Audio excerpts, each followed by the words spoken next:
Assalamualaikum warahmatullahi wabarakatuh. Saya Fani Arnelita dari Prodi Sastra Indonesia 2021 ingin mempresentasikan dari mata kuliah Teori Sastra oleh dosen Ibu Kurnia. Saya mengambil teori sastra Marxisme. Riwayat Karl Heinrich Marx. Nama lengkap Karl Marx adalah Karl Heinrich Marx, lahir pada tanggal 5 Mei 1818 Masehi di kota Trier, Prusia, sebelah perbatasan barat Jerman. Ia dilahirkan di tengah-tengah keluarga Yahudi. Ayahnya Heinrich Marx adalah seorang pengacara Yahudi. Karena adanya tekanan dari pemerintah Prusia, maka seluruh keluarga Marx pindah agama masuk agama Kristen Protestan. Marx biasa dipanggil dengan gelar Simo Maroko. Karl Marx tamat sekolah menengah awal pada saat berumur 17 tahun. Kemudian ia melanjutkan pendidikannya ke sekolah menengah atas. Karl Marx melanjutkan pendidikannya ke perguruan tinggi di Fakultas Hukum Universitas Bonn.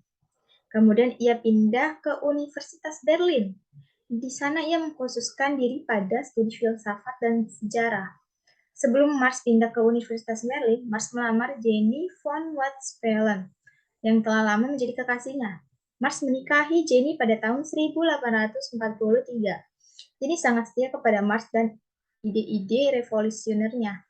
Meskipun hidup miskin, menderita penyakit dan kegagalan, dari pernikahannya dengan Jenny, Karl Marx dianugerahi 6 orang anak. Meskipun dari 6 orang tersebut, hanya 2 yang dapat bertahan hidup. Keinginannya untuk menjadi dosen di Universitas Bonn menjadi kandas dikarenakan sifat radikalnya dan sulit untuk kompromi dengan status quo. Akhirnya Marx terjun ke dunia wartawan. Radikalnya lagi-lagi menjadi penyebab pemberedalan koran. Rheinische Zeitung melihat tidak ada nasib Prusia, akhirnya Marx dan istrinya pindah ke Paris, yaitu Prancis. Pada bulan Agustus 1849, kepindahan Karl Marx yang terakhir kalinya nih, si Marx pindah-pindah ke London, Inggris, bersama istri dan ketiga anaknya. Ia hidup di London selama 30 tahun. Marx hidup dalam kemiskinan, ketiga anaknya mati kekurangan gizi dan sakit. Marx meninggal pada tanggal 14 Maret 1883 Masehi dalam keadaan duduk di tempat kursi kerjanya. Bagi Marx, materialisme Feuerbach adalah materialisme yang vulgar, yaitu materialisme yang tidak memahami keindrawiaan. Sebagai aktivitas praktis adalah kontemplasi orang-orang dalam masyarakat sivil. Pengaruh tokoh-tokoh ini lebih lanjut akan dibahas pada pokok-pokok pemikiran Karl Heinrich Marx tentang distribusi pendapat yang meliputi konstruksi basis dan bangunan atas, hak milik dan akibatnya, pola produksi yang memuat kritik terhadap produksi kapitalis dan produksi dalam sosialis, dan yang terakhir tentang konsepsi distribusi pendapatan. Fase perkembangan sejarah kemanusiaan. 1. Komunal primitif yaitu tahap masyarakat yang memakai alat-alat bekerja yang sifatnya sangat sederhana. 2. Feodalisme merupakan pemilik alat-alat produksi yang utama, yakni tanah. Petaninya adalah para bekas buruh yang dibebaskan. Tugas para bekas buruh adalah mengerjakan tanah milik bangsawan dan setelah itu baru dapat mengerjakan tanah milik sendiri. 3. Kapitalisme adalah akar dari masyarakat.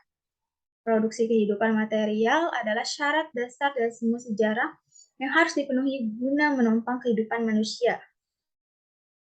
4. Komunisme merupakan tanda bahwa kelas proletariat yang dipelopori oleh kaum buruh telah menang. Masyarakat tanpa kelas merupakan manifestasi dari perjuangan kaum proletar untuk menghapus jurang pemisah di antara kelas sosial. 3. Teori kelas Marxis. Kelas atas dan kelas bawah, hubungan antara kelas atas dan kelas bawah adalah suatu hubungan kekuasaan dengan tujuan kaum buruh agar tetap bekerja untuk kepentingan para majikan dengan cara menggunakan tenaga dari buruh. 2. Ideologi adalah ajaran yang menjelaskan suatu keadaan, terutama struktur kekuasaan, sedemikian rupa sehingga orang menganggapnya sah, padahal jelas tidak sah. Kritik ideologi adalah salah satu sumbangan terpenting teori Marx terhadap analisis struktur kekuasaan dalam masyarakat. 3. Negara. Kelas negara bukanlah lembaga yang mengatur kesejahteraan rakyatnya, tetapi sebagai alat untuk mengamankan orang-orang dari kelas atas. Jadi negara tidak netral, tetapi selalu berpihak kepada kelas atas. Negara selalu berpihak pada kelas atas. Kebijakan yang dibuat oleh negara lebih menguntungkan kelas atas. 4. Individu, kepentingan kelas, dan revolusi. Pertama, bahwa peran ekonomi dan peran kekuasaan yang penting karena kepentingan mereka sangat ditentukan oleh kedudukan mereka masing-masing. Kedua, kelas atas tidak menginginkan adanya perubahan karena kelas atas sudah mantap dan mapan dengan harta yang dimilikinya. Ketiga, kelas bawah sudah lama tertindas mempunyai keinginan untuk melakukan kelas atas. Sebaliknya, kelas atas akan tetap mempertahankan kekuasaannya sebagai kelas atas, oleh karena itu perubahan sosial akan hanya dapat tercapai dengan jalan revolusi. Sosiologi sastra Marxis. Sosiologi sastra Marxis merupakan salah satu pendekatan sosiologi sastra yang mendasarkan pada teori Marxis. Sosiologi sastra Marxis sering disebut sebagai kritik Marxis. Kritik Marxis tidak hanya mengkaji bagaimana novel dipublikasikan dan apakah mereka menyebut kelas pekerja, namun tujuannya adalah untuk menjelaskan karya sastra dengan lengkap dengan memberi perhatian terhadap bentuk, gaya, dan maknanya sebagai produk sejarah tertentu. Marx menegaskan besarnya pengaruh sastra terhadap dinamika sosial. Teori sosial sastranya menyatakan bahwa kegiatan manusia yang paling penting adalah kegiatan ekonomi atau produksi unsur-unsur materi.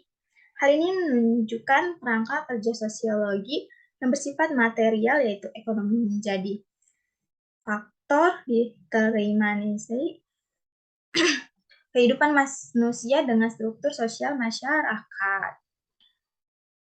Sekian dari saya, kurang lebihnya mohon maaf. Wabillahi taufiq wal hidayah.